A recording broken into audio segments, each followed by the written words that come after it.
the atmosphere that we are living in now has become so commercialized until Christmas has had Christ removed from it. Thanksgiving has been altogether ignored, and the only thing that comes out of it is Black Friday for shopping. Halloween has been exalted above almost every other holiday, and what God sees in the earth today has to grieve him, even as it did in the garden when Adam fell, to know that he had given him everything and Adam simply forfeited it. But God gave Adam a way out. God gave Adam an answer. God gave Adam another opportunity by giving him a promise. And the promise was this: you messed up. You can't hide from me. Judgment is due you, but I'm going to extend mercy to you and literally afford judgment on an unsuspecting, innocent animal who's done no wrong, so that I can establish a contract with you that says to you that I'm going to fix what you broke. I'm going to give you back what you lost. And I'm going to give you what you don't deserve. And it's not by your goodness. It's going to be because I love you.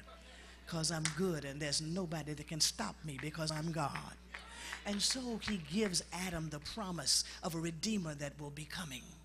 And he uses a token as an emblem of the redeemer that is coming in the form of a lamb that had done no wrong.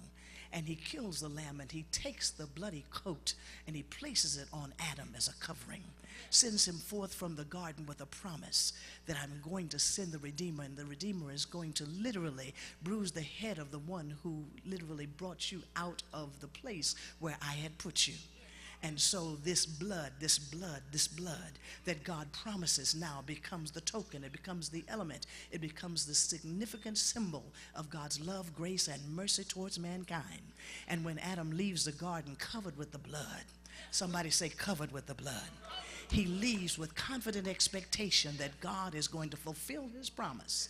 And then he passes on the word to his sons, Cain and Abel. One of them gets it and the other one doesn't. Abel gets it when Adam tells him that God will be satisfied, God will be entreated.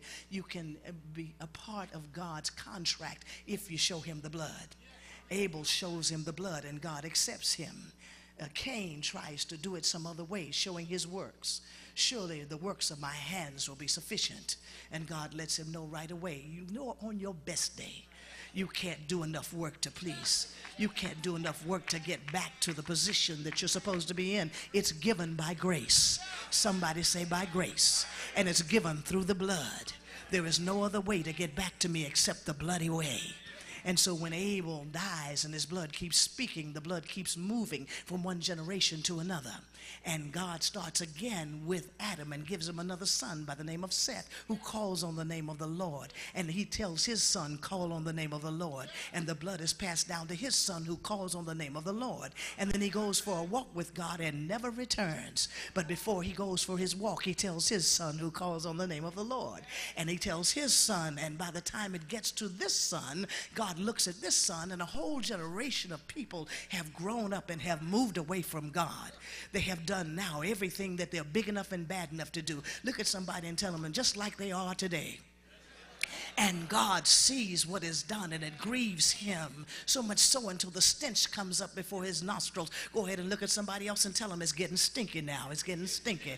It's not getting any better. It's getting worse. And now God says to this man who he sees, in spite of his flesh, in spite of his proclivity to drinking and getting drunk. All of us have proclivities. Look at somebody, tell us, all of us got problems. All of us got issues. All of us got stuff that does not please God. So don't look at me funny because you drink but I don't. I may do something else that you don't, and you may do something that I may not have had a chance to do yet. But by the grace of God, this man by the name of Noah receives grace in the eyes of God, and God simply tells him, I'm going to continue this thing through you. I'm going to destroy the world that has become so wicked until I can't stand it, but I'm showing grace to you, and I'm going to let you save you and your whole house if I can just get you to obey me. All I want you to do is obey me. All I want you to do is acknowledge the fact that I am God, and what I tell you is going to happen is going to happen, and believe my promise, and go ahead and hear me, obey me, and trust me. Look at somebody and tell them, hear God, obey God, come on, trust God. And when you do that, you become hot. You can't be lukewarm while you're hearing God, obeying God, and trusting God. Noah heard the word, and the word was simply this: build me an ark because it's going to rain. I'm going to destroy the earth, and I'm going to destroy it with water. I'll let you and your household be saved if you'll just obey me and build this boat. I know you've never seen one. I know you've never been in one. You've never even seen rain, but it does not matter because it's going to rain because I say so. So I want you to obey me and get busy. Noah doesn't know how to build an ark. God says, don't worry about it. You don't have to know how to build an ark. All you have to do is play it by ear. Look at somebody and tell them, I don't have to know what I'm doing. I'm just playing it by ear. Noah didn't have a script. He did not have a plan. He did not know what a hammer was, but he simply listened to, oh God, he listened to his voice. That's why it's so important for you to be able to hear God's voice and tell the difference between God's voice, your voice, and some other voice.